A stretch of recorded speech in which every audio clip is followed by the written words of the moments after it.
Je vous prierai tous de vous mettre debout. Nous allons lire dans le livre de Hébreux chapitre 11. Dans son verset premier jusqu'à 3. La Bible dit ceci.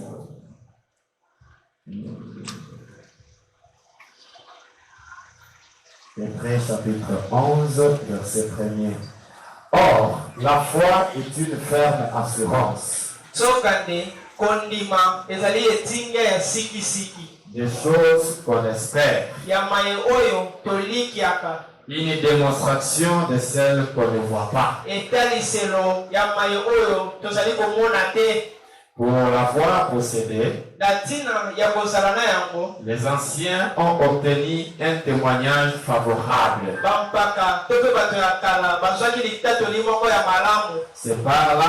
C'est par la foi que nous reconnaissons que l'univers a été formé par la parole de Dieu.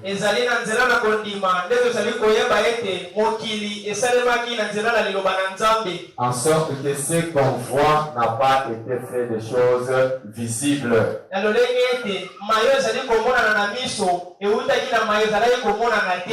Quand vous êtes debout là, on prend encore Jacques. En son verset 13 jusqu'à 15.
Parler sur Monsieur, nous voudrions voir Jésus.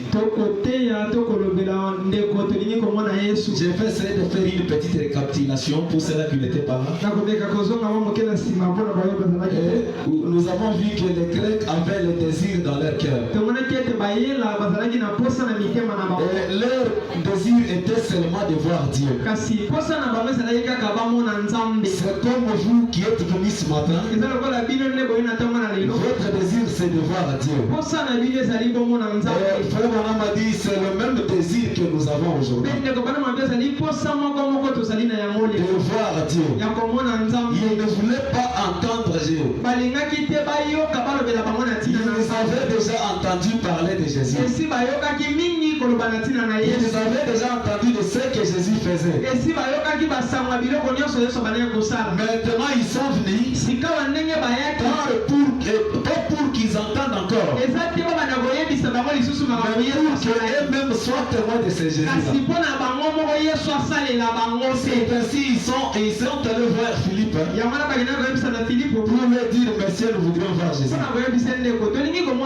Et Philippe aussi part voir André. André et Philippe sont allés voir Jésus. Et c'est le même désir que nous avons ce matin. Nous avons le désir de voir Jésus. Mais Jésus que nous voulons voir, la question reste de se poser, où est-ce qu'il réside? Nous devons le chercher et trouver sa résidence. Mais dans la Bible il est dit, personne ne peut voir Dieu et vivre. Vraiment avec moi Exode 33, 19. L'Éternel répondit, je ferai passer devant toi toute ma bonté et je proclamerai devant toi mon nom de l'Éternel. Je ferai grâce à qui je fais grâce. Plutôt, je fais grâce à qui je fais grâce. Et miséricorde à qui je fais miséricorde. L'Éternel dit, tu ne pourras pas voir ma face. Car l'homme ne peut me voir et vivre. Et l'Éternel dit, voici un lieu près de moi. Tu te tiendras sur le rocher. Quand ma gloire passera, je te montrerai dans un creux du rocher. Et je te couvrirai de ma main jusqu'à ce que j'aille passer. Et lorsque je retournerai ma main, je me verrai par derrière. Par derrière. Mais ma face ne pourra pas être vue. Dieu dit à Moïse, personne ne peut me voir et vivre. Maintenant William Branham dit, aujourd'hui ne pas voir Dieu, c'est mourir. Autrefois, c'était quand on voit Dieu en mer. Mais aujourd'hui ne pas voir, c'est mourir. Car Dieu aujourd'hui, il n'y a pas d'autre bouche, il n'y a pas d'autre mer qui est nommé ici. Quand vous voyez quelqu'un rempli du Saint-Esprit, c'est le voir Dieu. Pourquoi c'est pas là? Parce que toute la plénitude de la divinité habité dans une seule personne appelée Jésus. Mais aujourd'hui, la divinité n'est pas au ciel, elle est sur la terre. Maintenant elle est où? Cette divinité elle est où? Elle est en vous, elle est en moi. C'est pourquoi quelqu'un qui a le Saint-Esprit est bien Dieu en ma terre.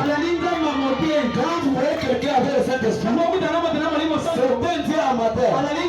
C'est pourquoi nous avons reçu le pouvoir de donner. Aujourd'hui le pouvoir nous est donné. Nous avons le pouvoir de transmettre la vie éternelle. Nous avons le pouvoir de guérir le malade. Nous avons le pouvoir de tout faire.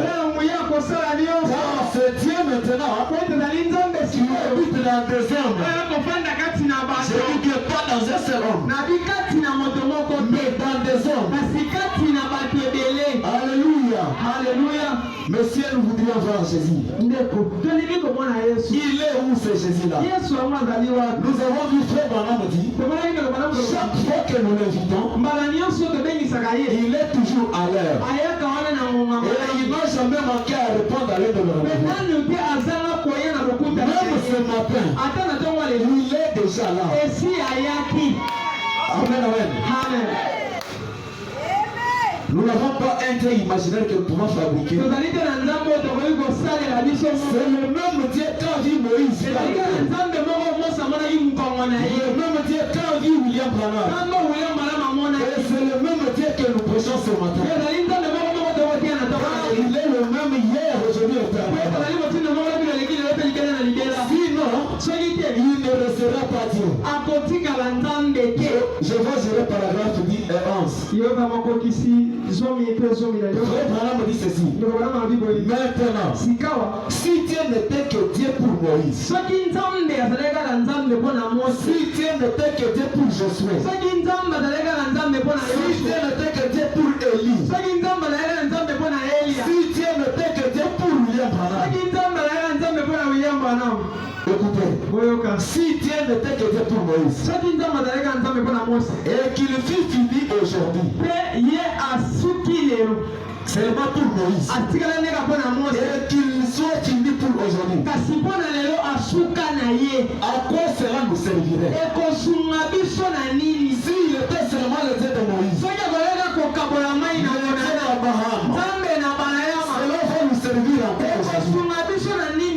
S'il n'est pas le même, qui a accompli le miracle hier, s'il n'est pas le même aujourd'hui, cela veut dire qu'il demeure encore un Dieu de l'histoire. Mais nous ne voulons pas un Dieu de l'histoire. Nous voulons seulement le Dieu de TikTok. Le Dieu qui accomplissait le miracle hier, qui est capable aujourd'hui d'accomplir la même chose. Encore nous servira d'un Dieu inséré. Cela ne nous servira à rien. Branham me dit, si Dieu fait quelque chose aujourd'hui,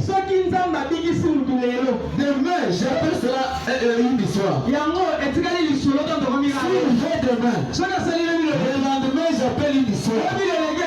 Nous avons besoin d'un Dieu de continuité. Le Dieu qui est capable de faire aujourd'hui, demain,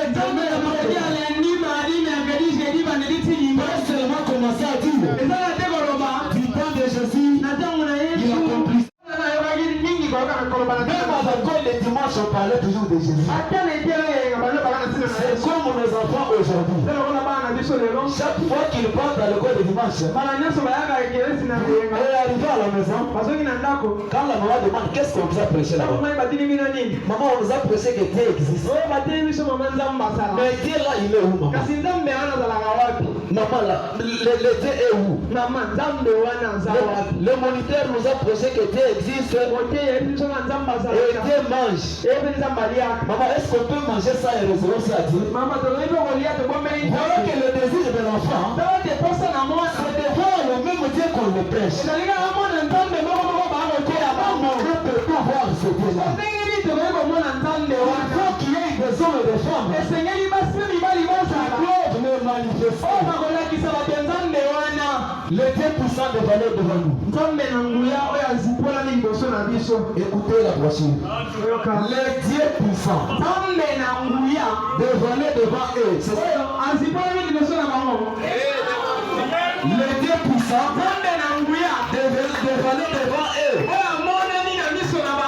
Le Dieu puissant de valeur devant Moïse. Non, le Dieu puissant de valeur devant nous. Paragraphe 138. Le petit était étendu là, aperçant par la fenêtre la lueur des éclairs. Le petit bonhomme est devenu inquiet, qu'il se cachait la tête sous la couverture. Et il attendait malgré tous les éclairs. Il voyait les éclairs par les fenêtres. Et il attendait des grondements des tonnerres. Alors il a dit, maman, a-t-elle répondu, que veux-tu puissant? Il a dit, monte un peu dormir avec moi. Et il gravit donc les escaliers, comme le ferait toute bonne mère dévouée. Et elle monta pris son enfant et dans ses bras et lui dit, puissant, maman désire te parler un peu. Il dit, très bien maman. Et elle dit, Souviens-toi de ce suffisant. C'est ce qu'on a toujours dit à nos enfants. Souviens-toi de ce suffisant. Junior, écoute ça. Alors nous allons constamment à l'église. Comme nous sommes venus ce matin. Nous lisons la Bible. Comme nous venons de le lire. Nous prions. Comme nous avons prié. Nous sommes une famille chrétienne. Nous croyons en Dieu. Et elle ajouta. Nous croyons que dans ces orages et dans tout ce qui peut survenir, Dieu est notre protection. Dans n'importe quel moment que nous pouvons traverser, il est notre soutien. Dans n'importe quelle difficulté, il est toujours notre soutien. C'est ce que la maman avait dit. Il est notre protection. Il dit, maman, je crois de tout ça. Pasteur, vous avez prêché de ce Dieu de bon. Nous croyons de tout ça. Vous nous avez parlé de ce que Aaron avait fait. Vous croyez de ce que William Branham avait fait. Vous croyez de tout. C'est bien ça. Écoutez sa préoccupation. Sa préoccupation était celle comme celle de Grec. Maman, nous croyons de tout notre cœur que c'est la vérité. Mais, dit-il, lorsque ces éclairs sont si près,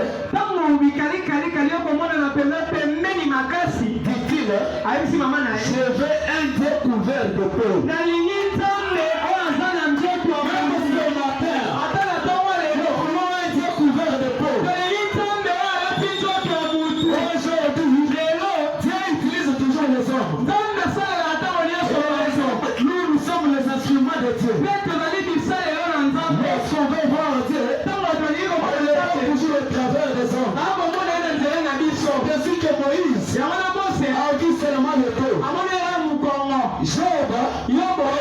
Moïse a vu seulement le dos. Ézéchiel a vu la roue dans la roue. C'est le même Dieu que nous avons besoin de faire. Dieu couvert de peau. Vous n'avez pas de yeux pour voir. Ça serait difficile ce matin pour vous. Ce matin je vous dis, il est couvert encore de peau. Ce matin il s'est vêtu d'une veste.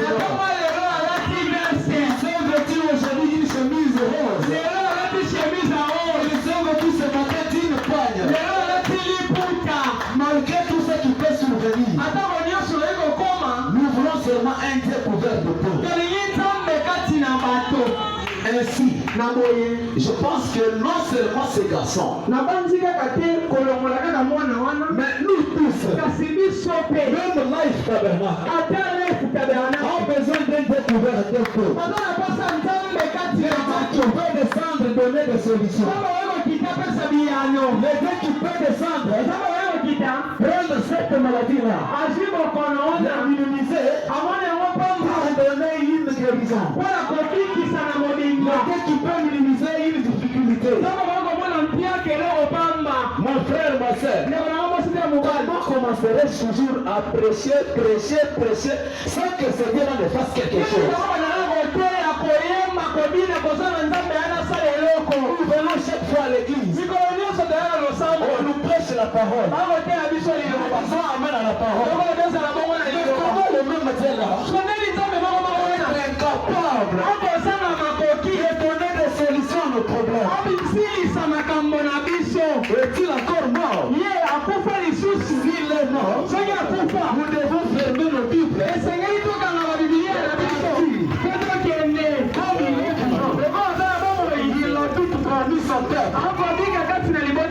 Nous devons seulement avoir toujours confiance en ces dieux. Un peu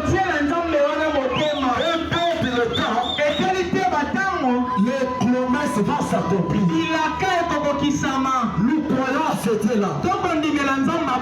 Frère Branham me dit pas seulement ces garçons-là. Même nous tous aujourd'hui. Nous avons besoin d'un Dieu couvert de peau. Nous sommes de cet avis-là. Lorsque nous nous assemblons, lorsque nous prions les uns et pour les autres, Dieu est recouvert de peau.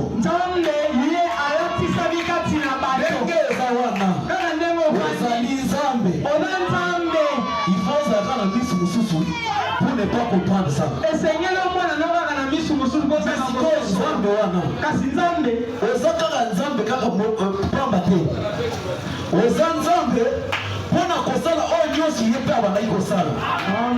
C'est pourquoi je vous avais dit le mercredi, pour la guérison d'une autre personne, cela ne suffit pas seulement le pasteur. Quelqu'un qui a Dieu à lui, il a le dépôt de guérison.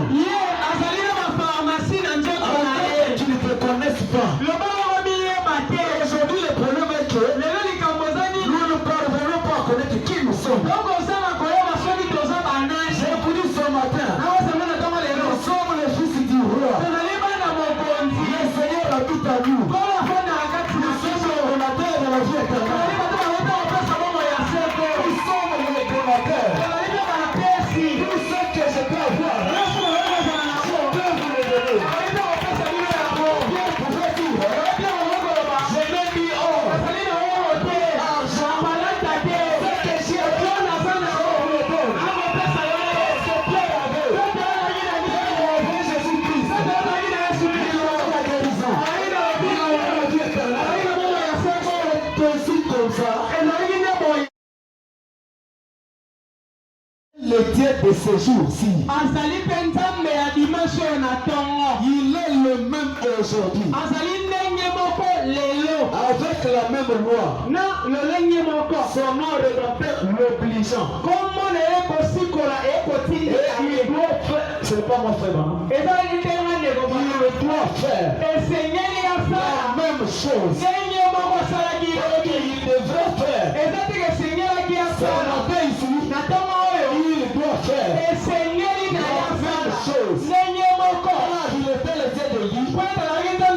Il était le Dieu d'Abraham. Et il est le même aujourd'hui. Son nom l'oblige. De faire la même chose. Sinon, il n'est pas Dieu.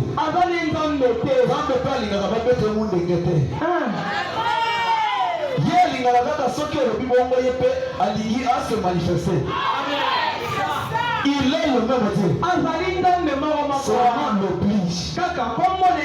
Et il doit faire la même chose. S'il ne fait pas, là il n'est pas Dieu. Si seulement nous pouvions tous voir cela et accepter, cela changerait les choses. Est-ce qu'il y a quelqu'un qui croit ce matin? Si nous croyons cela, cela changerait les choses. Cela changerait nos vies. Et là où il y avait la mort, la vie va entrer. Là où il y avait la misère, la vie va entrer. Nous devons dire non à maladie. Nous devons dire non à la pauvreté. Pourquoi? Parce qu'il est le même. Même ce matin. Ne voyez-vous pas, selon la Bible, avec vos yeux, vous voyez avec votre cœur. Jésus a dit à Nicodème, en vérité, je vous le dis, si un homme est né de nouveau, il ne peut voir le royaume de Dieu. Cela ne veut pas dire regarder. Cela veut dire simplement comprendre. Cela veut dire pas regarder, mais comprendre. Si l'homme ne naît pas de nouveau, ne verra pas le royaume de Dieu.